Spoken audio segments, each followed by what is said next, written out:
ఇవాళ చర్చలో మనతో పాటు జరుగుతున్నారు బీఆర్ఎస్ నాయకులు చిరుమల రాకేష్ గారు ఉన్నారు. అలాగే మనతో పాటు రాజకీయ విశ్లేషకులు నిఖిల్ గారు కూడా మనతో పాటు జరుగుతున్నారు. నమస్తే ఇద్దరికి. ముందుగా రాకేష్ గారు, మనం చూస్తున్నాం వాస్తవానికి నిన్న యూరియా కోసం ఆ సంక్షోభం తీవ్ర రూపం దాలుస్తున్న నేపథ్యంలో రైతాంగం ఆగ్రహం కట్టలు తెంచుకుంది. మహిళా రైతులు కూడా తీవ్ర స్థాయిలో నిరసన వ్యక్తం చేస్తూ మహబాద్ జిల్లాలో ఏకంగా యూరియా దొరక్కపోవడంతో కడుపు మండి ఆ షాప్ దగ్గరే నిరసన వ్యక్తం చేసిన సందర్భం, రాళ్లు రువిన పరిస్థితి కూడా అక్కడ కనిపించింది. మంట పెట్టి తమ ఆగ్రహాన్ని వ్యక్తం చేసిన అంశం కూడా కనిపించింది. మరోవైపు ముఖ్యమంత్రి వ్యాఖ్యలు కూడా మనం చూస్తున్నాం. లైన్లలో నిలబడే ఓపిక లేకనే రైతులు ఇలాంటి సంఘటనలకు పాల్పడుతున్నారు. అలాగే వారిని ఎవరో రోడ్డుపై కూర్చోబెడుతున్నారు, సినిమా టికెట్లతో పోల్చారు, క్యూ లైన్లతో పోల్చారనే అంశం కూడా మనకి ఈరోజు కనిపిస్తుంది పత్రికలో. ఎట్లా చూడాలి ఈ మొత్తం అంశాన్ని మనం? గుడ్ మార్నింగ్ అండి. గుడ్ మార్నింగ్ సీతారాం రాజు గారు, అదేవిధంగా నిఖిల్ గారు, టీ న్యూస్ ప్రేక్షకులకి. ఫస్ట్ ఆఫ్ ఆల్ ఏదైతే ప్రధానంగా అంటే ఒక రైతుకు కావాల్సింది అంటే రైతు తన పంట తనే వేసుకుంటాడు, ఎవరి అవసరం లేదు దానికి. తన దుక్కి తనే దున్నుకుంటాడు, తన వ్యవసాయం తనే చేసుకుంటాడు. కానీ మనం కల్పించాల్సినవి ఏంటంటే వాళ్ళకి ఏదైతే నీడ్స్ ఉంటాయో అవి కల్పించాలి. గతంలో కేసీఆర్ గారు, ఎందుకంటే ఈ దేశం మొత్తంలో అంటే ఈ రాష్ట్రంలో ఉన్నటువంటి పాపులేషన్ వచ్చేసి మనకు ఒక 4.5 కోట్ల మంది పాపులేషన్ ఉంటే 1 కోటి మంది మాత్రమే పట్టణ ప్రాంతాల్లో నివసిస్తారు. మిగతా 3.5-4 కోట్ల మంది ప్రజలు అంతా కూడా గ్రామాల్లోనే నివసిస్తారు. గ్రామాల్లో ప్రధాన వృత్తి ఏంటండి? వ్యవసాయం. ఆ వ్యవసాయం మీదనే డిపెండ్ అయి ఉంటారు. కాబట్టి కేసీఆర్ గారు ఏ రోజు కూడా ఆలోచించింది ఏంటంటే వ్యవసాయం ఎట్లా ఒక పండుగ లెక్క చేసుకోవాలని చెప్పేసి ఆలోచించడం జరిగింది. దానికి వ్యవసాయదారునికి కావాల్సింది ప్రధానంగా బావి ఉంటే కరెంటు కావాలి, గ్రౌండ్ వాటర్ కావాలి. కాబట్టి మిషన్ కాకతీయ చేపట్టడం జరిగింది. వ్యవసాయం స్టార్ట్ చేయాలంటే ఒక కొంత పెట్టుబడి నాది కాకుండా ప్రభుత్వం కొంత ఇస్తుంది అన్నప్పుడు రైతు బంధు ఇవ్వడం జరిగింది. కాబట్టి నేను ఏమంటానంటే అవన్నీ ఇచ్చి అదేవిధంగా వాళ్ళకి సకాలంలో ఎరువులు మందులు కావాలి, అడుగు మందు కావచ్చు, డిఏపి కావచ్చు, 2020 కావచ్చు, వాళ్ళకి కావాల్సినవి అవే. వాటితో పాటు ఏంది, పండిన ధాన్యాన్ని కొనుగోలు చేయాలి. ఈ అంశాలు మాత్రమే రైతుకు డిపెండ్ అయిన రైతు ఆశిస్తాడండి ప్రభుత్వం దగ్గర నుంచి. అంటే ఒక 4 కోట్ల మంది ప్రజలు ఆలోచించేది ఆశించేది ప్రభుత్వం దగ్గర నుంచి ఇది మాత్రమే. ఓకే. కాబట్టి ఇది అందించలేని దుస్థితిలో ఈరోజు కాంగ్రెస్ పార్టీ ఉన్నది. ఓకే. వాళ్ళు అడిగింది ఏంది, ప్రాబ్లం ఏమైతే యూరియాకు ఇంత గడబడవుతుంది అని అంటారు. కానీ యూరియాతోటే పంట ఏమైతే జర్ర ఎర్రబడ్డది అనుకో పంట దిగుబడి దెబ్బతింటుంది. కాబట్టి కంపల్సరీ యూరియా వేయాల్సిందే. యూరియా ఒక్కసారి కాదు. ఇంకోటి గమ్మత్ ఏంటంటే ఎప్పుడెప్పుడైతే ఇప్పుడు అడుగుమంది అంటే డిఏపి వేసినాం అనుకో, డిఏపి ఫస్ట్ వేసాం కానీ తర్వాత 2020 వేసినప్పుడు ఏ మందు కొట్టినా కానీ దాంతో యూరియా కలిపి కొడతారు. ఎందుకంటే యూరియా బస్తా ధర తక్కువ ఉంటుంది, 270 రూపాయలు ఉంటుంది. అండ్ అదేవిధంగా నీకు 2020 డిఏపీ తీసుకోవడం 1300-1400 ఉంటుంది. కాబట్టి ఈ రెండింటిని కలిపి వాళ్ళు యూజ్ చేస్తారు. గ్రోత్ మంచిగా ఉండాలని, పంట దిగుబడి బాగా రావాలని చెప్పేసి వాడతారు. దానికి అందించకుండా అండ్ నెక్స్ట్ వచ్చేసి ఇప్పుడు రేవంత్ రెడ్డి ఏం మాట్లాడిందండి, వాళ్ళు అడిగింది ఏంది యూరియా మంత్రుల ఇండ్ల మీదకి, అంటే మంత్రుల క్యాంప్ ఆఫీస్ ఉంటుంది కదా, క్యాంప్ ఆఫీసుల మీదకి ఎమ్మెల్యేల ఇండ్ల కాడికి రైతులు అడుగుతారు మాకు యూరియా కావాలని చెప్పేసి. వ్యవసాయ శాఖ మంత్రి అంటాడు అసలు యూరియా కొరత లేదని. దాన్ని ఈరోజు ఏం మాట్లాడతాడు రేవంత్ రెడ్డి గారు, అసలు యూరియా కొరత లేదని. మరి వ్యవసాయ శాఖ మంత్రి ఢిల్లీకి ఎందుకు పోయిండు? యూరియా కావాలని చెప్పేసి. అండ్ ఇంకొకటి నేనేమంటున్నా అంటే సకాలంలో వీళ్ళు డబ్బులు ఇండెంట్ చెల్లించక యూరియా సప్లై కాలేదు. ఇప్పుడు పక్క రాష్ట్రంలో కర్ణాటకలో కూడా కాంగ్రెస్ ఉన్నది కదా, మరి కర్ణాటక నుంచి ఎట్లా వస్తుంది యూరియా ఇడికి? నువ్వు పక్క రాష్ట్రంలో కూడా యూరియా కొరత ఉండాలి కదా. కాబట్టి నేనేమంటున్నా అంటే ఆంధ్రప్రదేశ్లో తెచ్చుకుంటారు, నువ్వు కనీసం తేనికి చేత కాదు. ఇంకొక అంశం ఏంటంటే ఈ యూరియా గురించి కంప్లీట్గా ఈ యూరియా ఈరోజు బ్లాక్ మార్కెట్ అవుతుంది. కాంగ్రెస్ పార్టీ రాగానే ఈ దుస్థితి ఎందుకు వస్తుందంటే వాళ్ళు బ్లాక్ మార్కెటింగ్ చేస్తుర్రు. బ్లాక్ మార్కెటింగ్ ఏంది, ఇప్పుడు మనకు కావాల్సింది ఒక 9 లక్షల మెట్రిక్ టన్నుల యూరియా కావాలి. ఆల్రెడీ 7.5 లక్షల మెట్రిక్ టన్నుల యూరియా వచ్చింది. రైతులను ఒక బస్తా తర్వాత తీసుకోరు. మిగతా అయితే ఇప్పుడు జనరల్గా ఏమైతే అంటే వ్యవసాయం మేము కూడా చేస్తాం కాబట్టి వ్యవసాయదారుడు ఏం చేస్తాడంటే కొన్నిటికి బండిబాటు ఉంటుంది, కొన్నిటికి ఉండదు. ఆడనే ఒక చిన్న గద్దె లెక్క చేసుకొని ఒక 4 సాపాస్ బండలు వేసుకొని ఆ బండల మీద యూరియా స్టాక్ పెట్టుకుంటారు. అన్ని బస్తాలు అక్కడనే స్టాక్ పెట్టుకుంటారు. ఎందుకంటే వానాకాలం గట్ల మీదకి మోసుకపోడు కింద పోడు అవన్నీ అయితే అని చెప్పేసి కంపల్సరీ పెట్టుకుంటారు. రైతు అడుగుతుంది నా పంట నష్టపోతున్నా, నా పంట మీద ఆల్రెడీ పెట్టుబడి పెట్టిన. ప్రతి ఒక్క రైతు తన పంట పండియడానికి ఎకరం మీద దగ్గర 40 నుంచి 50 రూపాయలు పెట్టుబడి పెడతాడండి. నువ్వు ఇచ్చే 300 రూపాయలు యూరియా బత్తా ఇస్తలేవు నాకు. నేను అడుగుతుంది ఏంది, నువ్వు పంట పెట్టుబడి ఇవ్వలే 2 సార్లు, రైతు బంధు ఎక్కువతివి, రైతు బీమా ఎక్కువ పడుతుంది, నా ధాన్యం కొంటలేవా. అక్కడ మహిళలు పురుషులను కాదండి ప్రతి ఒక్కరు వాళ్ళని ఏమని కంపేర్ చేస్తాడు. సినిమా టాకీస్లో సినిమా ఎంటర్టైన్మెంట్కి చూస్తారు, వ్యవసాయం అనేది బతుకుతారు, కడుపు నింపుకొని వ్యవసాయం చేస్తారు. ఎంటర్టైన్మెంట్కు వ్యవసాయానికి తేడా తెలియనటువంటి ముఖ్యమంత్రి మనకు ఉన్నాడండి.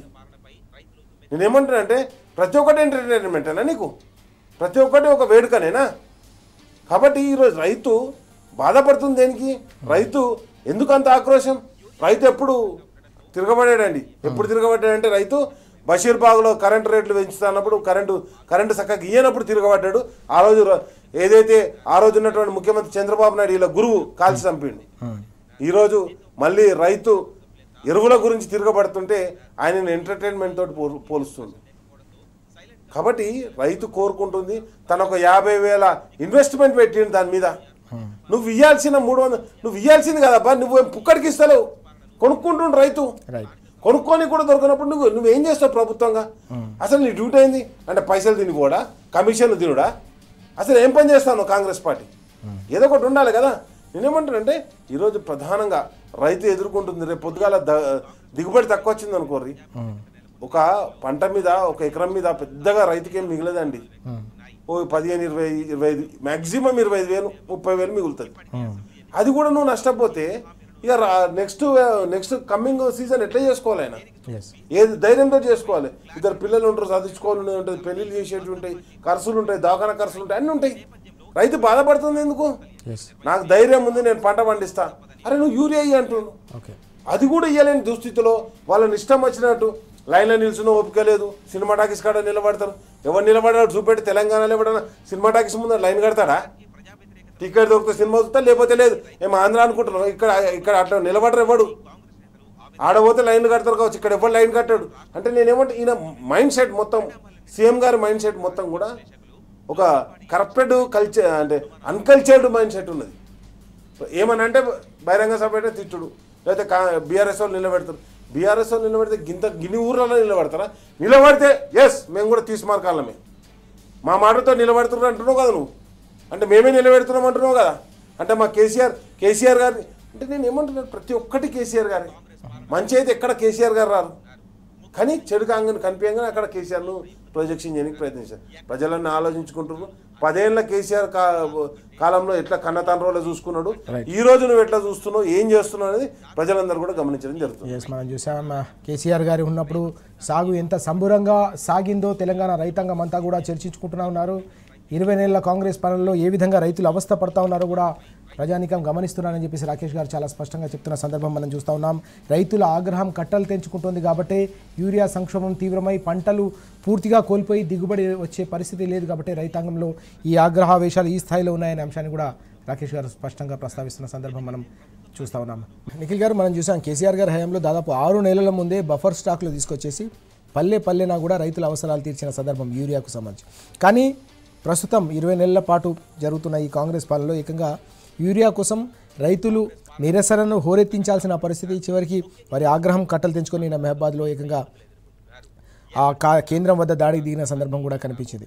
ఎందుకోసం ఇంత తీవ్ర స్థాయిలో ఈ సమస్య రోజు రోజుకు తీవ్రమవుతుందంటే ఏం చెప్పాలి, అలాగే ముఖ్యమంత్రి చేసిన వ్యాఖ్యలు మనం ఏ విధంగా అర్థం చేసుకోవాలి, రైతాంగం దీన్ని ఎట్లా అర్థం చేసుకునే అవకాశం ఉంది? ముందుగా మీతో పాటు సోదరులు రాకేష్ గారికి, టీ న్యూస్ ప్రేక్షకులకు నమస్కారం. రైతులకు సంబంధించి చూస్తే మీరు అన్నట్టుగా ఈ 20 నెలల పాలన ఒక లెక్క, గత 10 ఏళ్ల పాలన ఒక లెక్క అన్నది రెండింటికి పాలకు పాలు నీళ్ళకు నీళ్ళు అనేది చాలా స్పష్టమైన తేడా ఉంది. గత 10 ఏళ్లలో ఏ రకంగా అయితే కేసీఆర్ గారు కడుపున పెట్టుకుని కాపాడుకున్నారో, రైతును రాజును చేసే విధంగా పనిచేసినరో, రైతును రాజును చేసి చూపించిండ్రో, దాన్ని మొత్తం సైడ్ లైన్ చేసే విధంగా రైతుని ఈరోజు రోడ్డు మీదకి తెచ్చే విధంగా రేవంత్ రెడ్డి గారి నాయకత్వంలో కాంగ్రెస్ పార్టీ పనిచేస్తూ ఉంది. దానికి అనేక ఉదాహరణల్లో కొన్ని చూస్తే మనము వీళ్ళు అధికారంలోకి రాగానే మొదట రైతు బంధు ఎగ్గొట్టడం దగ్గర మొదలుపెట్టి రుణమాఫీ విషయంలో చేతులు ఎత్తేసి ఏదో తూతూ మంత్రంగా చేసి చేతులు దులుపుకున్న దగ్గర నుంచి చూస్తే రైతుకు సంబంధించిన రైతు బీమాకు సంబంధించిన 5 లక్షల రూపాయల ప్రీమియం కూడా కట్టకుండా రైతును ఇబ్బంది పెడుతున్న పరిస్థితుల దగ్గర నుండి చూస్తూ ఉంటాయి. ఈరోజు ఎక్కడి వరకు వచ్చిందంటే రైతును రోడ్డు మీద వారాల తరబడి నెలల తరబడి అర్ధరాత్రి నుండి పట్టపగలు మిట్ట మధ్యాహ్నం వరకు కూడా నిలబెడుతున్న పరిస్థితులు చూస్తూ ఉన్నాం. అంతసేపు నిలబడి కూడా ఇదే ప్రభుత్వం వాళ్ళను స్పష్టంగా వెకిలి చేస్తున్న పరిస్థితులు చూస్తూ ఉన్నాం.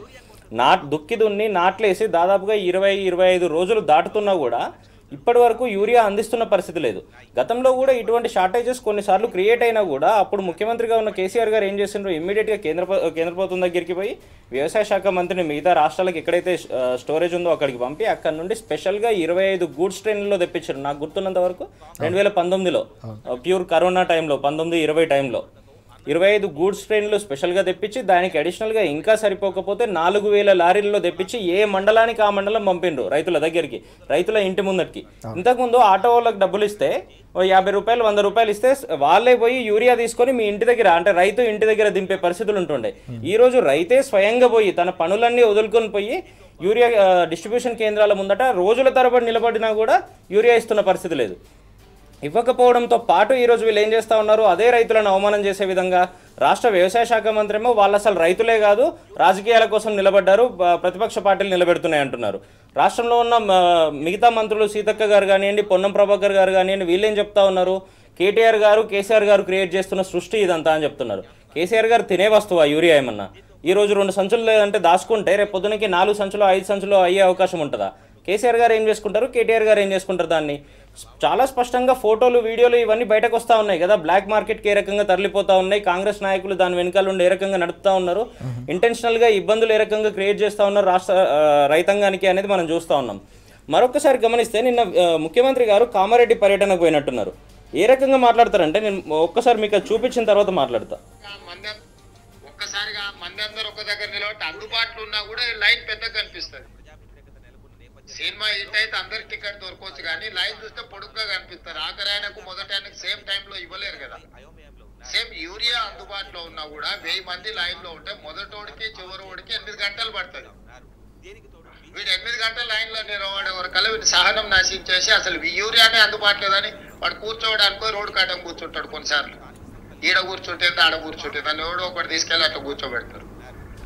ఒక్కసారిగా మంది అందరూ ఒక దగ్గర కొంచెం కూడా సిగ్గు లేకుండా, రైతు అంటే ఓ గౌరవం లేకుండా వాడు పోయి రోడ్ల మీద కూర్చుంటాడు. తిన్నది అరగకు కూర్చుంటున్నారా రోడ్ల మీద? మీరు చేస్తున్న కక్ష రాజకీయాలు లేదంటే మీరు చేస్తున్న డైవర్షన్ పాలిటిక్స్ ఇవన్నీ చేస్తూ రైతులను ఈరోజు రాశి రంపాన పెడుతున్నారు కాబట్టి రైతులందరూ రోడ్ ఎక్కుతా ఉన్నారు. ఈరోజు పంటలు నాశనం అవుతాయన్న ఆవేదనతో రోడ్ ఎక్కుతా ఉన్నారు. మీరు నిజంగా గత ప్రభుత్వం ఇచ్చినట్టుగా యూరియా మొత్తం వాళ్ళకు డోర్ డెలివరీ చేసే విధంగా లేదంటే వాళ్ళకు ఎంతైతే అవసరం ఉందో దానికి బఫర్ స్టాక్స్ పెట్టే విధంగా మీరు పనిచేస్తే రైతు ఈరోజు లైన్లో నిలబడే పరిస్థితి ఎందుకు వస్తుంది?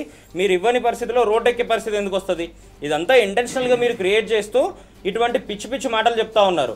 ఏదైతే రైతులు చెప్పులో లైన్లో పెట్టి ఈరోజు కూర్చుంటా ఉన్నారో మీరు రేపు పొద్దున ఓట్లు అడగడానికో ఇంకో విషయంలోనో ప్రజల దగ్గరికి పోతే అదే రైతులు ఆ చెప్పులు మొత్తం తీసి కూడా మీ నాయకుల మెడలో వేసి ఊరేగించే పరిస్థితులు తీసుకొస్తా ఉన్నారు. మీరు జాగ్రత్తగా ఉండాల్సిన అవసరం ఉంది. రైతుల గురించి మాట్లాడినప్పుడు మరింత జాగ్రత్తగా నోరు అదుపులో పెట్టుకొని మాట్లాడాల్సిన అవసరం ఉంది.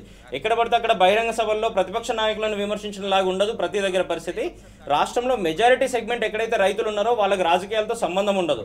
ఎంతసేపు దుక్కి దున్నడము, నాట్లేయడము, పంటలు పండించడము, 10 మంది కడుపు నింపడం మాత్రమే వాళ్ళకి తెలిసిన పని.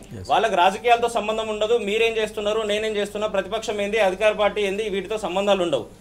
రైతు ఈరోజు ఆవేదనతో రోడ్ల మీదకి వస్తూ ఉంటే ఇదే ముఖ్యమంత్రి గారి జిల్లాలో ఏం జరిగింది? నారాయణపేట జిల్లాకు ఉమ్మడి పాలమూరు జిల్లాకు సంబంధించి రైతు యూరియా అడిగితే పోలీస్ ఆఫీసర్ ఎస్ఐ పోయి రైతును చెంపదెబ్బ కొట్టిన పరిస్థితి చూసినాం మనము.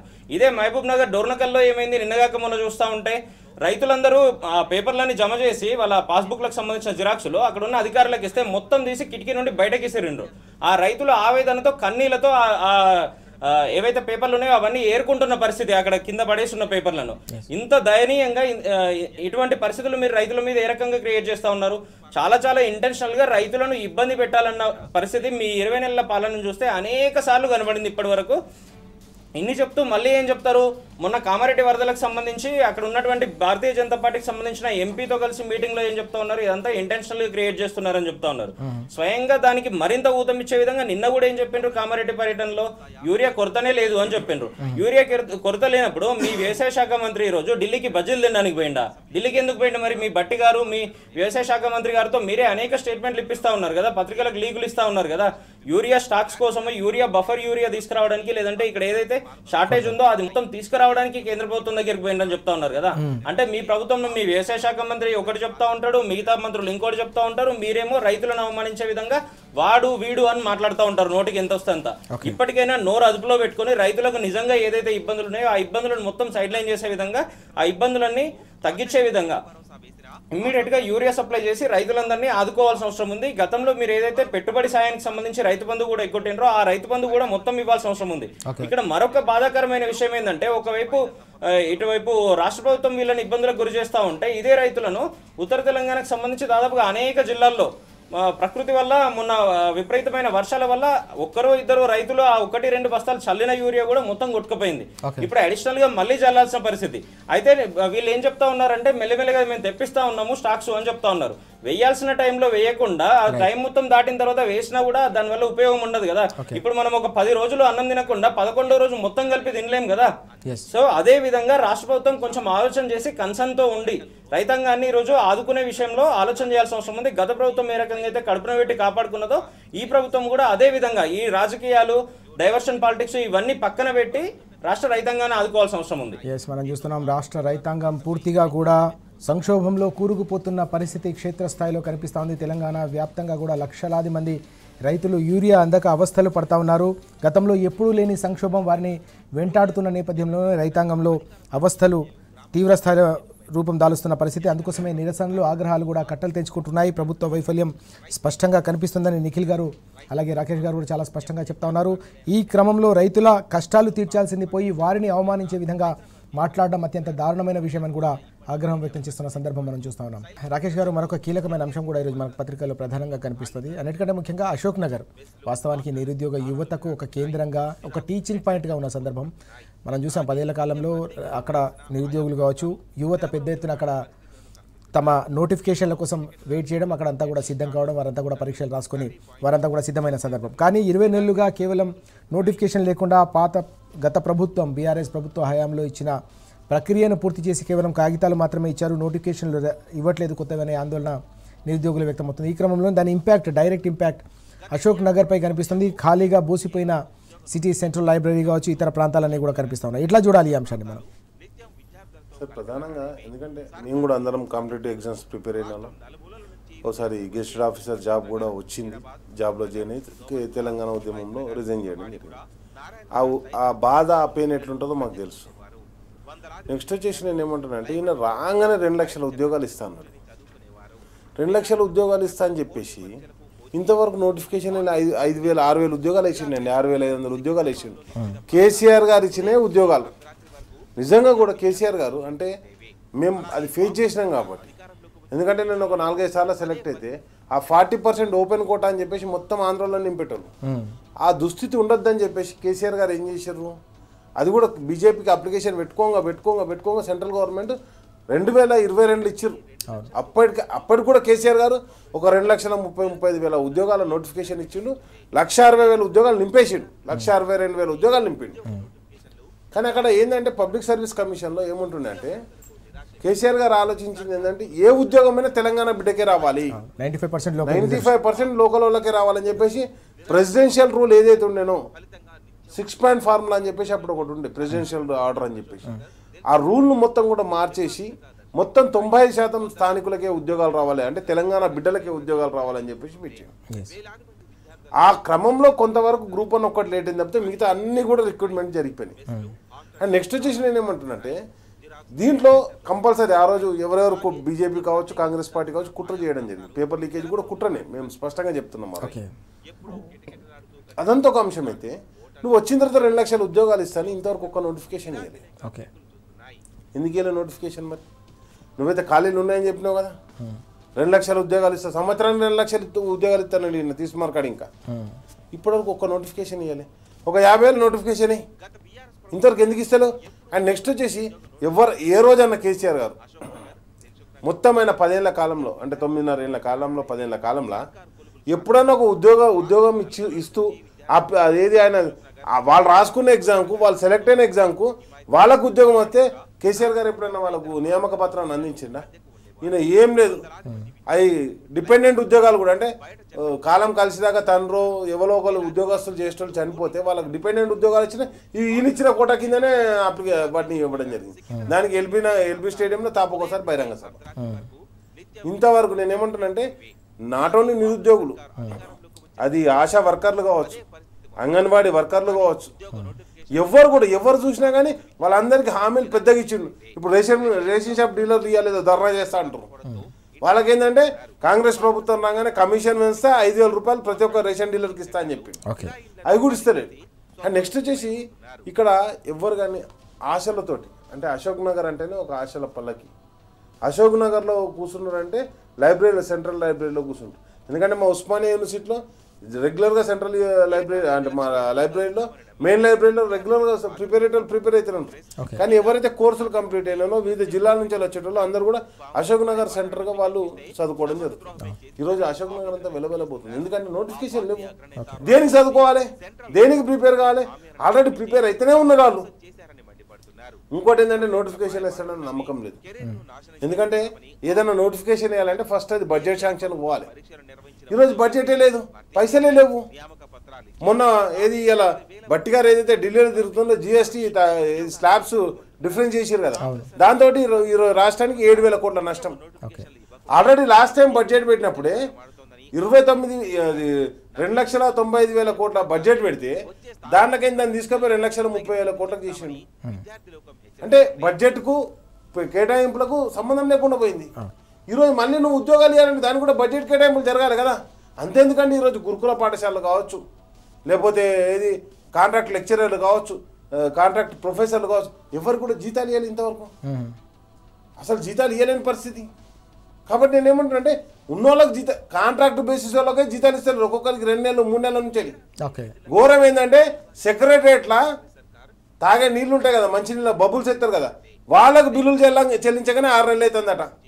6 నెలలు 7 నెలలు అవుతుందట. వాళ్ళు నీళ్ళు వేయన్నా వద్దని ఎవరు నీళ్ళ బాటిల్ పట్టుకొని పోతున్నారు సెక్రటరియట్లా. ఆ దుస్థితిలో ఉందండి రాష్ట్ర ప్రభుత్వం. ఎందుకంటే వచ్చే ఆదాయం మొత్తం తగ్గిపోయింది. మొత్తం ఎక్కడైతే రియల్ ఎస్టేట్ ఏదైతున్నదో గ్రామాలలో రియల్ ఎస్టేట్ మొత్తం పడిపోయింది. అగ్రికల్చర్ దెబ్బతిన్నది. ఇప్పుడు వ్యవసాయం చేద్దామని ఎవరైనా భూమి కొనుక్కుందంటే యూరియా దొరకని పరిస్థితి, వ్యవసాయం చక్కగా నడవని పరిస్థితి. కనీసం ఏదైనా కాంట్రాక్ట్ చేద్దామంటే బిల్లులు రాని పరిస్థితి. దానికి 20%, 30%, 40% వాళ్ళ నోరు ఎంత వస్తే కమిషన్లు నడుస్తున్నాయి. అసలు ఎట్లా బతకాలి తెలంగాణలో అని చెప్పేసి ఒక దుస్థితి నెట్టివేయబడుతుంది. ఇంకో దిక్కు కొత్త ఇండస్ట్రీలు వస్తాయంటే కొత్త ఇండస్ట్రీలకు పర్మిషన్ ఇస్తలేరు. ఇంతకుముందు సింగిల్ విండో సిస్టమ్ ఉండే, కేటీఆర్ గారు ఉన్నప్పుడు సింగిల్ విండో సిస్టమ్ పెట్టేసి ఆ సిస్టమ్ను మొత్తం ప్రభుత్వమే రన్ చేసేది. ఈరోజు మొత్తం ఎక్కడికక్కడ పర్మిషన్లు ఆపేశారు. ఫార్మా ఇండస్ట్రీలు అంతా కూడా సిటీకి 5 కిలోమీటర్ల దూరం, అంటే అవుటర్ రింగ్ రోడ్ అవతల 5 కిలోమీటర్ల దూరం పెట్టన్నట. మరి లోపల ఉన్న ఏం చేస్తావు? కాబట్టి ఏ ఇండస్ట్రీ చూసుకున్నా ప్రైవేట్ సెక్టర్లో ఉద్యోగాలు లేవు. గతంలో ఏదైతే 2014లో 3 లక్షల మంది ఐటీ ఎంప్లాయీలు ఉంటే 2024 వరకు అది 10 లక్షల మంది ఐటీ ఎంప్లాయీస్ అయ్యారు. ఎందుకు? కొత్త కంపెనీలు వచ్చినాయి. నువ్వు వచ్చిన పంచాలు ఒక ఇన్వెస్ట్మెంట్ చూపెట్టు, ఒక కొత్త కంపెనీ చూపెట్టు, ఒక కొత్త అభివృద్ధి చూపెట్టు. కేటీఆర్ గారు కట్టిన అన్ని ఫ్లైఓవర్లకు రిబ్బన్ కట్ చేసుకుంటూ తిరుగుతుంది తప్పితే హైదరాబాద్లో ఏం ఒక పని కూడా లేదు. కాబట్టి ఒక దిక్కు నిరుద్యోగులను, ఒక దిక్కు రైతులను, ఒక దిక్కు ఇండస్ట్రీలను, ప్రతి ఒక్కదాన్ని దెబ్బతీసే పనిలోనే ఇక్కడ ఉన్నటువంటి ముఖ్యమంత్రి ఉన్న తప్పితే ఈరోజు ఈయన ఒక చర్యతోటి తెలంగాణ రాష్ట్రం ప్రైడ్ పెరిగింది. ఏం చేసిండండి ప్రైడ్ పెంచడానికి? అందాల పోటీలు పెట్టి, అందాల పోటీలు పెడితే ఇంగ్లాండ్ నుంచి వచ్చినటువంటి మ్యాగీ మిల్ అనేటువంటి ఒక ఏదైతే ఒక మోడల్ ఉంటుందో ఆమె డైరెక్ట్ పోయి ఏడ్చుకుంటూ ప్రెస్ మీట్ పెట్టింది, నన్ను హరాస్మెంట్ చేసిరని. 3 IPS సీనియర్ IPS ఆఫీసర్లతోటి కమిటీ వేసిండు. ఇప్పటికి అయిపోయి కూడా 6 నెలలు అవుతుంది. అది ఎందుకో రిపోర్ట్ రాలే. మొత్తం అంత పెద్ద ఈవెంట్ అయినప్పుడు అన్ని CC కెమెరాల మధ్యలో కదా జరిగేది. ఆయన ప్రధాన అనుచరుడే ఆమెను డిస్టర్బ్ చేసిండని చెప్పేసి మనం డైరెక్ట్ పేపర్లలో చూసినాం. కాబట్టి నేను ఏమంటానంటే ఏది చేసినా తెలంగాణ పరువును బజార్లో చేసేది తప్పితే ఇంకోటి ఒక కార్యక్రమం కూడా లేదు. రైతులనేమో యూరియా గురించి నిలబడితే సినిమా టాకీస్ల కాడ నిలబడ్డారు అంటారు, వాళ్ళ ఓపికలకు చెప్పులు పెట్టిరు అంటారు. అరే అంత ఓపిక ఎందుకు అబ్బా, మొత్తం బస్తాలు రెగ్యులర్గా దొరికితే అయిపోతాయి కదా. కాబట్టి ఏ అంశం తీసుకున్నా ఈరోజు అశోక్ నగర్లో ఒకటే ఛాలెంజ్ చేస్తున్నాం. వీళ్ళు అడుగుతుంది రేవంత్ రెడ్డిని రమ్మని కాదు, వాళ్ళు అడుగుతుంది రాహుల్ గాంధీని. ఆ రోజు రాహుల్ గాంధీ వచ్చి షాయిదాగా ఏదో ముచ్చట చెప్పాడు కదా, వస్తావా రాహుల్ గాంధీ అని అడుగుతారు. నేనేమంటానంటే అబద్ధాల పునాదుల మీద కాంగ్రెస్ పార్టీని బతికిస్తుర్రు. అన్ని అబద్ధాలు చెప్పి అధికారంలోకి వచ్చారు. తులం బంగారం అన్నారు, 4000 పెన్షన్లు అన్నారు, ప్రతి మహిళకు 2500 అన్నారు, స్కూటీలు ఇస్తామన్నారు, దళిత బంధు 12 లక్షలు ఇస్తామన్నారు, బీసీ బంధు ఇస్తామన్నారు. ఏది ఒక్కటి కూడా. కాబట్టి మొత్తం కూడా రాష్ట్ర ప్రభుత్వం అంతా కూడా స్లీపింగ్ మోడ్లోకి వెళ్ళిపోయింది. ఓన్లీ వాళ్ళు చేస్తుంది ఏంటంటే రియల్ ఎస్టేట్. ఎవరన్నా ఒక బిల్డింగ్ కడితే వాళ్ళని బెదిరియాలి, మాకు ఆర్ఆర్ ట్యాక్స్ కడతావా కట్టవా. అండ్ నెక్స్ట్ వచ్చేసి ఎక్కడన్నా భూమి ఖాళీ కనిపిస్తే అన్నదమ్ములను పంపించాలి, కబ్జా చేపియాలి. అదే పని నడుస్తుంది కదా తప్పితే హైదరాబాద్లో కావచ్చు, ఎక్కడ కావచ్చు గ్రామం మళ్ళీ ఏమనంటే హైదరాబాద్ పంపించాలి. లేకపోతే ఇప్పటిదాకా మూసీ రివర్ ఫ్రంట్ అని చెప్పేసి 150 ఎన్ని రోజులు చెప్తాను. అసలు ఏదైనా ఒక పని జరిగింది ముందట పడ్డ పనికి రాష్ట్రంలో కాంగ్రెస్ పార్టీ వచ్చిన పంచాలు రేవంత్ రెడ్డి గారి ప్రభుత్వంలో కాంగ్రెస్ పార్టీ వచ్చిన పంచాలు ఈ ప్రాజెక్ట్ కంప్లీట్ చేసినాం. నువ్వు కొడంగల్ ఎత్తిపోతానని మొదలు పెట్టుకున్నావు కదా, మరి ఎందుకు దానికి ₹1 రాలే? కాబట్టి ఎక్కడికక్కడ నిరుద్యోగులను కావచ్చు, రైతులను కావచ్చు, సొంత కాన్స్టిట్యున్సీ లఘుచర్ల సంఘటన చూసినాం మనం. కాబట్టి ప్రతి ఒక్కటి కూడా రేవంత్ రెడ్డి అంటే ఒక మోసగాడు అన్న విషయం ప్రజలకు అందరూ కూడా అర్థమవుతుంది. నిఖిల్ గారు, రాకేష్ గారు చెప్పినట్టు వాస్తవానికి అశోక్ నగర్కు సంబంధించిన దాంట్లో ప్రధానంగా కేవలం రాష్ట్ర స్థాయిలో నాయకులే కాదు, ఢిల్లీ నుంచి రాహుల్ గాంధీ వచ్చి కూడా యువతకు హామీ ఇచ్చిన సందర్భం అధికారంలోకి రాగానే 2 లక్షల ఉద్యోగాలు ఇచ్చేస్తామని. కానీ 20 నెలలు గడిచింది, కనీసం అటువైపు కన్నెత్తి కూడా చూడని సందర్భం, తెలంగాణ వైపు రాని పరిస్థితి కూడా మనం చూస్తూ ఉన్నాం. ఎట్లా చూడాలి? రోజు రోజుకి కూడా నిరుద్యోగుల్లో పెరుగుతున్న ఈ ఆక్రోశాన్ని ఎట్లా చూడాల్సిన అవసరం కనిపిస్తుంది? ఏ విధంగా ఈ సమస్యకు సంబంధించి తీవ్ర రూపం దాలుస్తున్న ఈ సమస్యను రానున్న రోజుల్లో యువత ఏ విధంగా తిప్పికొట్టే అవకాశం ఉంది? అయితే అశోక్ నగర్లో ఉన్న యువకుల పరిస్థితి, ఉద్యోగాల కోసం ఎవరైతే ప్రిపేర్ అవుతా ఉన్నారో వాళ్ళ పరిస్థితి చూస్తూ ఉంటే చాలా చాలా బాధ అనిపిస్తూ ఉంది. ఈరోజు గతంలో ఏదైతే 10 సంవత్సరాల్లో కేసీఆర్ గారి నాయకత్వంలో దాదాపుగా 1,70,000-1,75,000 ఉద్యోగాలు ఫిల్ చేసిండ్రు, 2.5 లక్షల ఉద్యోగాల వరకు నోటిఫికేషన్లు ఇచ్చిండ్రు. అంటే దాదాపుగా 85% వరకు ఫిల్ చేసిన పరిస్థితి ఉండే. ఆ నోటిఫికేషన్లో కొన్ని బ్యాలెన్స్ ఏవైతే ఉన్నాయో వాటికి వీళ్ళ ప్రభుత్వం వచ్చిన తర్వాత 45-50 వేల మందికి ఉద్యోగ నియామక పత్రాలు ఇచ్చిండు అంతే. వాళ్ళు నోటిఫికేషన్ ఇవ్వాలి, వాళ్ళు ఎగ్జామ్ పెట్టాలి, వాళ్ళు రిజల్ట్ ఇవ్వాలి.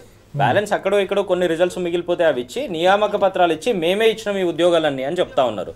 దీనికోసం ఎలక్షన్ల టైంలో నవంబర్ 25, 2023 నాడు, అంటే ఎలక్షన్లకు సరిగ్గా 15-20 రోజుల ముందు రాహుల్ గాంధీ గారు అఫీషియల్గా తన ట్విట్టర్ ఖాతాలో పెట్టుకున్నారు. యావత్ రాష్ట్రం మొత్తం చూసింది.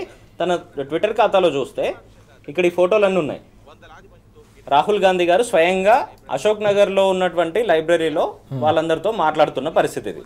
మాట్లాడుతూ ఏం చెప్పిండ్రు, దీని తర్వాత మాకు అధికారం ఇవ్వండి, కాంగ్రెస్ పార్టీ అధికారంలోకి రాగానే ఇమ్మీడియట్గా మొదటి సంవత్సరం లోపే 2 లక్షల ఉద్యోగాలు ఇస్తామని చెప్పిండ్రు. దానికి సంబంధించి ఈ నిరుద్యోగులందరినీ 30 లక్షల మంది నిరుద్యోగులు ఉన్నారని రాహుల్ గాంధీ గారు, రేవంత్ రెడ్డి గారు లెక్క తేల్చిండ్రు. ఆ రోజు లెక్క తేల్చి ప్రియాంక గాంధీ గారిని తీసుకొచ్చి హైదరాబాద్ యూత్ డిక్లరేషన్ అని పెట్టిండ్రు.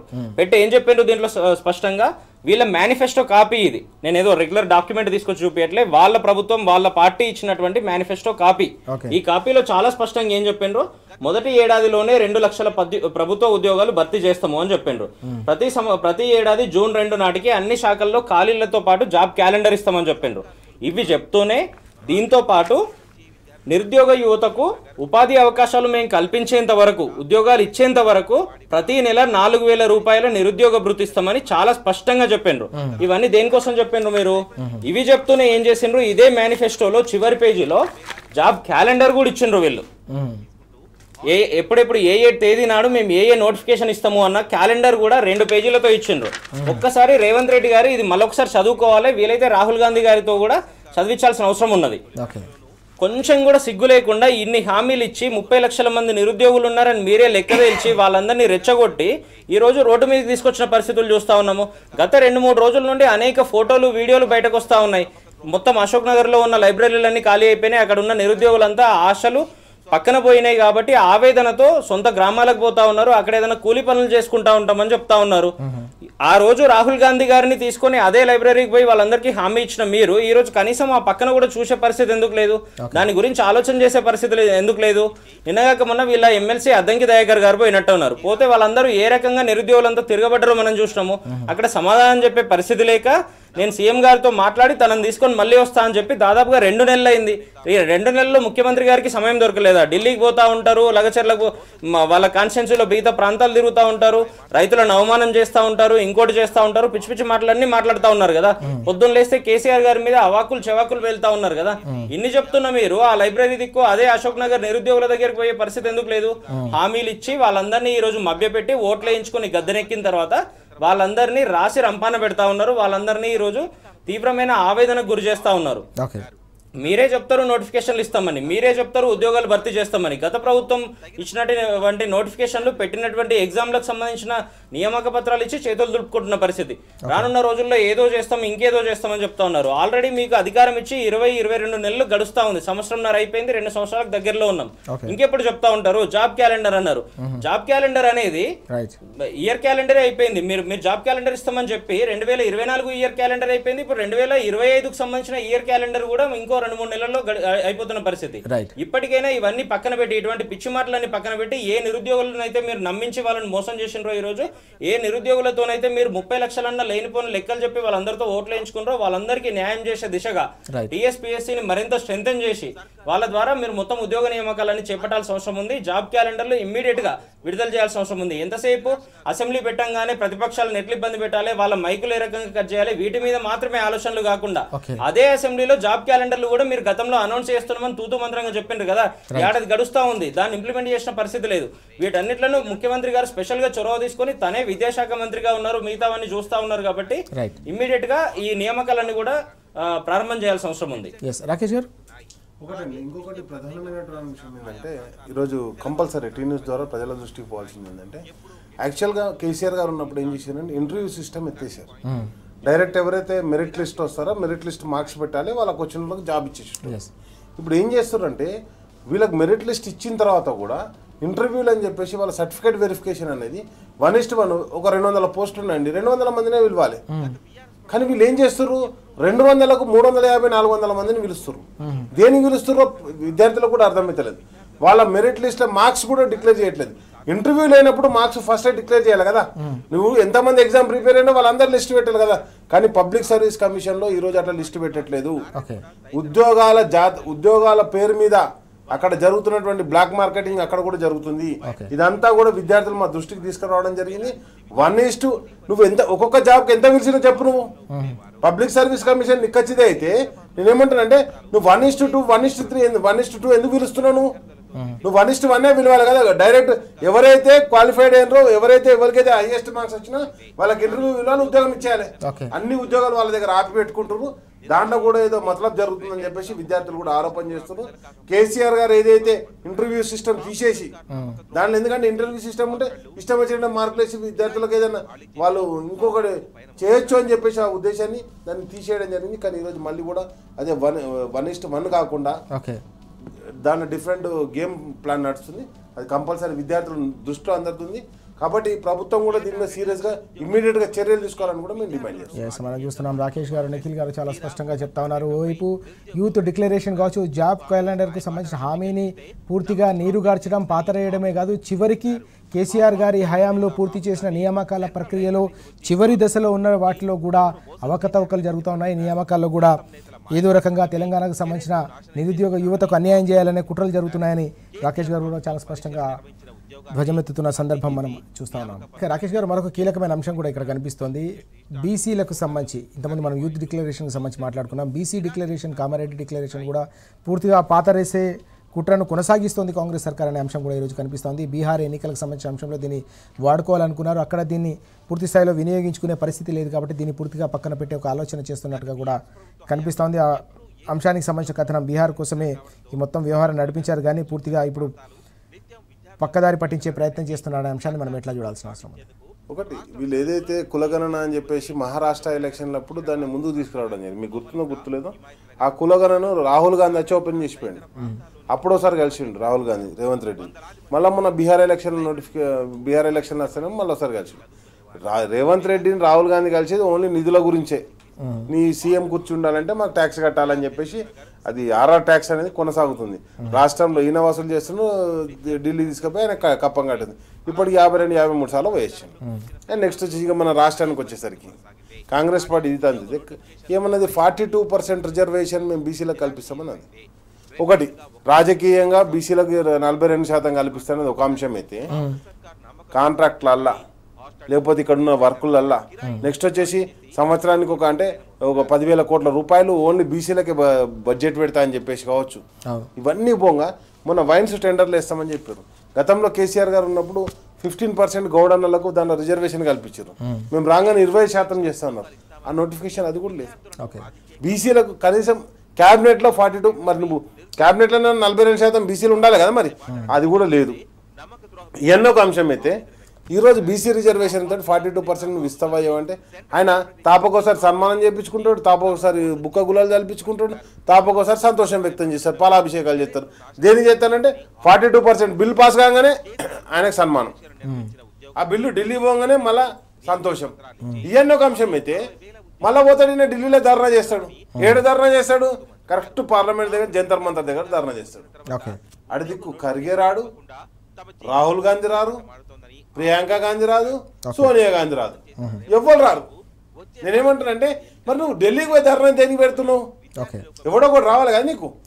నీ కాంగ్రెస్ పార్టీ నిజంగా చిత్తశుద్ధి ఉంటే బీసీ డిక్లరేషన్ వచ్చేసి ఇక్కడ ఇచ్చేసిపోయినావు కదా. కనీసం ఈ బీసీ డిక్లరేషన్ కామారెడ్డిలో చేసినటువంటి సిద్ధరామయ్య కూడా వీళ్ళ మీటింగ్కి అటెండ్ కాలే. అండ్ నెక్స్ట్ నువ్వు బీసీలకు 42% రిజర్వేషన్ అన్నావు. అరే నువ్వు ఎంత ఇస్తావు? ఈ ఫస్ట్ సర్పంచ్ ఎలక్షన్లు పెట్టు. ఊళ్ళలో స్ట్రీట్ లైట్ బల్బులు పోతే ఇష్టం లేడు, దిక్కులేడు. ఇప్పుడు వానాకాలం వస్తే మోరీలు సాఫ్ చేయడానికి దిక్కులేదు. ఆడ మున్సిపల్ కార్మికులు ఎవరైతే ఉన్నారో అక్కడ పారిశుద్ధ్య కార్మికులకు జీతాలు లేవు, సెంట్రల్ ఫండింగ్ ఆగిపోయింది, గ్రామాలన్నీ అల్లకల్లం అవుతున్నాయి. నేనేమంటున్నానంటే నువ్వు ఏం చేయకుండా ఎంపీటీసీ పెట్టావు, జెడ్పీటీసీ పెట్టావు, సర్పంచ్ పెట్టావు, కౌన్సిలర్ పెట్టావు, మున్సిపల్ చైర్మన్ పెట్టావు. అసలు నువ్వు ఏం పెట్టావు ఇంతవరకు? అయినప్పటి నుంచి కేంద్రం ఎలక్షన్ పెట్టిందే, ఒకటి MLA election, next MP election, తర్వాత ఒక్క ఎలక్షన్ కూడా లేదు. ఇప్పుడు కోఆపరేటివ్ బ్యాంకులే వాటికి కూడా 6 నెలలు ఎక్స్టెన్షన్ చేసేసిండు, అవి కూడా పెట్టలే. మొత్తం కూడా ఇక్కడ ఉన్నటువంటి ప్రజాస్వామ్యాన్ని ఏదైతే రాజీవ్ గాంధీ అన్నటువంటి 5 అంచెల వ్యవస్థను మొత్తం కుప్పకూల్చిండు. ఇప్పుడు ఏమైతుంది? నేనేమంటానంటే మరి బీసీ రిజర్వేషన్ ఎప్పుడు ఇస్తామంటే నేను ఆర్డినెన్స్ తీసుకొస్తా. ఆర్డినెన్స్ అన్నప్పుడు బిల్లు ఎందుకు పంపించినాం? మరి ఒకటి బిల్లు పంపిస్తాడట రాష్ట్రపతికి, అదే బిల్లును ఆర్డినెన్స్ తీసుకొచ్చి గవర్నర్కి పంపిస్తాడట, ఇప్పుడు జీవో ఇస్తాడట.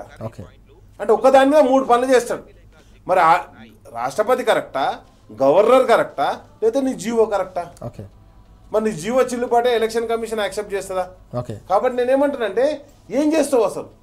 నువ్వు అసలు ఎలక్షన్లు పెడతావా పెట్టావా? ఇట్లానే బీహార్ ఎలక్షన్ లాగా దీన్ని సాగదిస్తావా? ఇగచ్చే ఆగచ్చే అంటాడు. ఇప్పుడు నోటిఫికేషన్ వస్తుంది, అప్పుడు నోటిఫికేషన్ వస్తుంది. ఈ సెప్టెంబర్ 30th లోపల పెట్టమని చెప్పారు. ఫస్ట్ సర్పంచ్ ఎలక్షన్ పెడతావు, ఎంపీటీసీ ఎలక్షన్ పెడతావు, అది కూడా క్లారిటీ లేదు. కాబట్టి నేనేమంటాను మాక్సిమం వీళ్ళు పోయేది గుర్తు లేనటువంటి, అంటే పార్టీ సింబల్ లేనటువంటి ఏంటంటే సర్పంచ్ ఎలక్షన్. కాబట్టి పెడదామని చెప్పేసి ఒక ప్రణాళికతో మొన్న ఎలక్షన్ మొత్తం అందరూ ఓటర్ లిస్ట్ రిలీజ్ చేసారు గ్రామ పంచాయతీలకు.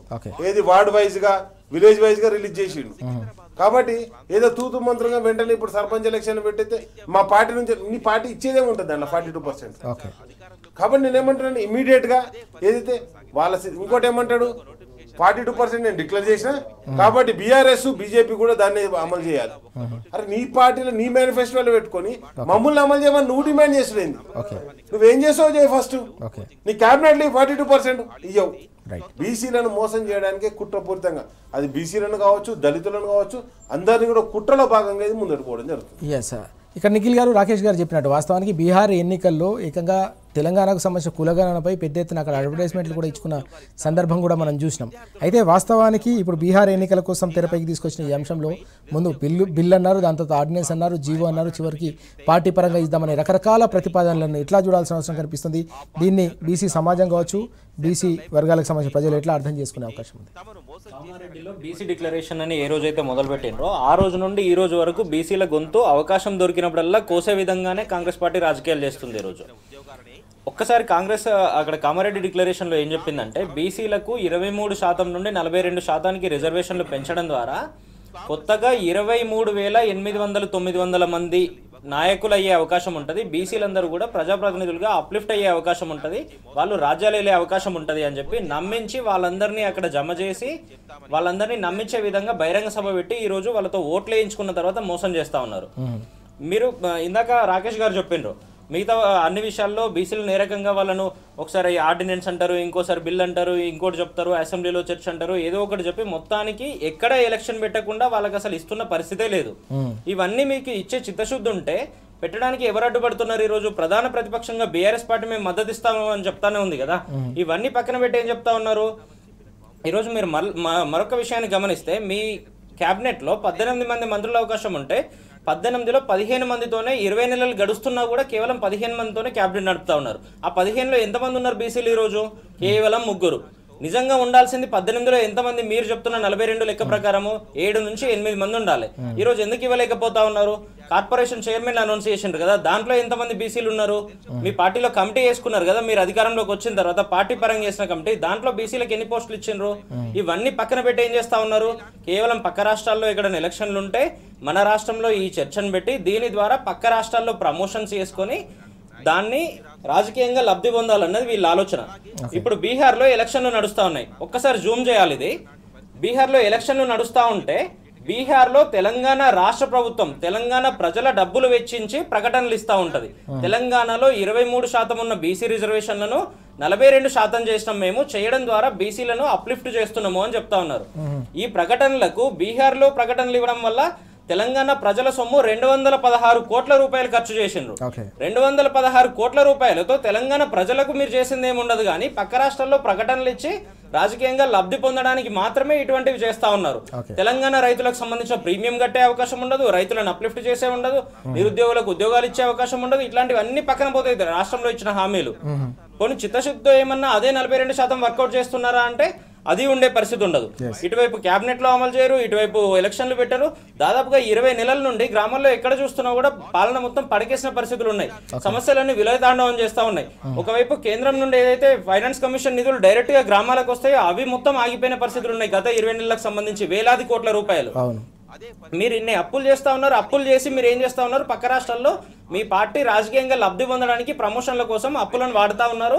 ఆ అప్పులు మొత్తం తెలంగాణ ప్రజల నెత్తిన రుద్దుతా ఉన్నారు. ఈ రోజు ఇటువంటి ఆలోచనలన్నీ మానుకొని మీరు నిజంగా ఏదైతే ఎన్నికల్లో హామీ ఇచ్చి బీసీలందరినీ అప్లిఫ్ట్ చేస్తామని చెప్పిండ్రో, 42% రిజర్వేషన్లు ఇస్తామన్నారో అవి మొత్తం ఇమ్మీడియట్ గా ఆ హామీని నిలబెట్టుకోవాల్సిన అవసరం ఉంది. లేదంటే మీరు ఎప్పుడు ఎలక్షన్లు పెట్టినా రానున్న బై ఎలక్షన్లు కానీ మిగతా ఎలక్షన్లో కర్రు కాల్చి వాద పెట్టడానికి ఈ రోజు బీసీలందరూ మొత్తం సిద్ధంగా ఉన్నారు.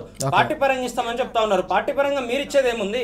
ప్రభుత్వ పరంగానే ఇస్తామని చెప్పిండ్రు కదా, అఫీషియల్ ఇస్తామన్నది కదా మీ హామీ. పార్టీ పరంగా ఇచ్చేది ఉంటే ఎలక్షన్ హామీ ఎందుకు పెట్టినావు? మేనిఫెస్టోలో హామీ ఎందుకు ఇచ్చినావు? కేవలం బీసీల గొంతు కోయడానికి మాత్రమే ఇటువంటి రాజకీయాలు చేస్తా ఉన్నారు. ఇవన్నీ మానుకొని ఇమ్మీడియట్ గా ఇచ్చిన హామీని నిలబెట్టుకోవాల్సిన అవసరం ఉంది వీళ్ళు.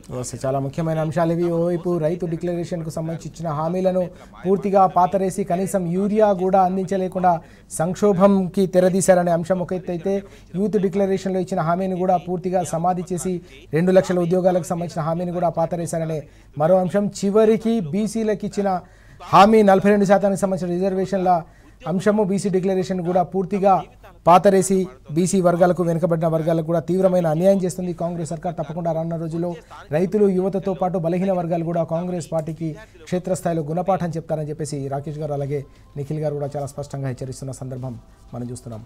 రాకేష్ గారు, మరొక ముఖ్యమైన అంశం మనం చూస్తున్నాం. కాళేశ్వరం తెలంగాణకు వరప్రదాయని, జీవన రేఖ, జీవనాడి లాంటి ప్రాజెక్టుపై ఏ రకంగా 3 పార్టీల నుంచి 3 ప్రభుత్వాల నుంచి ముప్పేట దాడి జరుగుతుందో తెలంగాణ సమాజం అంతా కూడా గమనిస్తుంది. ఈ క్రమంలో నిన్న జలవనరులకు సంబంధించిన నిపుణులు, తెలంగాణ ఉద్యమకారులు వి ప్రకాష్ గారు చాలా కీలకమైన అంశాన్ని ప్రస్తావించారు. ఘోష్ కమిషన్ నివేదికలో, రాష్ట్ర ప్రభుత్వం వేసిన ఘోష్ కమిషన్ నివేదికలో ఎక్కడ కూడా అవినీతి జరిగిందని ఘోష్ కమిషన్ నివేదిక కూడా చెప్పలేదు. చాలా స్పష్టంగా ఇక్కడ కూడా ప్రస్తావన కూడా లేదనే అంశాన్ని కూడా ప్రస్తావించారు. తాను వినిపించిన వాదనలు కూడా అందులో కనీసం పొందుపరచలేదు, ఎందుకోసం ఏకపక్షంగా ఇచ్చారని చెప్పేసి కూడా ఆయన స్పష్టంగా ఆరోపించిన సందర్భం, కీలకమైన అంశాన్ని ప్రస్తావించిన సందర్భం కూడా చూస్తున్నాం. ఎట్లా చూడాలి దీన్ని మనం? నిన్న అంటే ఏదైతే ఘోష్ కమిటీ రిపోర్టు దాన్ని ఏదైతే మనం చూసినప్పుడు దాంట్లో ఎంతసేపు మనం అసెంబ్లీలో జరిగిన చర్చ కూడా మీరు గమనించండి. 9 నుంచి మేడిగడ్డకు ఎందుకు మారింది సైటు, ఇదే చర్చ తప్పితే ఎక్కడ కూడా దీనిలో అవినీతి జరిగిందని ఎక్కడ కూడా లేదు. ఘోష్ కమిటీలో నెంబర్ 1 వి ప్రకాష్ గారు చెప్పింది కూడా అదే. మీరు అసెంబ్లీ మొత్తం చూడండి, నిన్న మొన్న జరిగినటువంటి చర్చలో ఎక్కడైనా హరీష్ అన్నను అడిగినటువంటి క్వశ్చన్ ఏంది, అసలు మీరు 9 నుంచి మేడిగడ్డకు మారిస్తే కొత్తగా వచ్చి చేరిన నీళ్ళు ఏంది అని అడిగారు. అంతే తప్పితే అక్కడ అవినీతి జరిగింది లేకపోతే అక్రమం జరిగింది అని ఎక్కడ కూడా లేదు. నెంబర్ 1. నెంబర్ 2 నేనేమంటే బంకంచెర్లను బతికియనికి, కింద ఉన్నటువంటి ఆంధ్రప్రదేశ్ బంకంచెర్లను బతికియనికి ఇక్కడ కాళేశ్వరం దగ్గర గేట్లు ఎత్తి పెట్టిరండి. అండ్ ఇంకొక అంశం ఏంటంటే ఇదే ఉత్తమ్ కుమార్ రెడ్డి గారు పీపీటీ ప్రెజెంటేషన్ ఇచ్చుకుంటా మేడిగడ్డ దగ్గర బరేజ్ కట్టడానికి అయినటువంటి ఖర్చు 3,591 కోట్లు అని చెప్పిండు.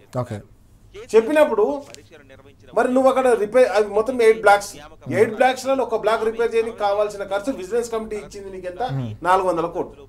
అండ్ ఇంకొకటి ఏంటంటే నువ్వు ఎప్పుడైతే అసెంబ్లీలో పెట్టినావో మరి విజిలెన్స్ రిపోర్ట్ కూడా పెట్టాలి కదా. గోష్ కమిటీకి ఇచ్చేదాంట్లో కూడా విజిలెన్స్ కమిటీ ఏం చేసిందంటే vigilance commission already vigilance committee ఏం చేసింది 75,000 పత్రాలను తీసుకుపోయింది వాళ్ళతో.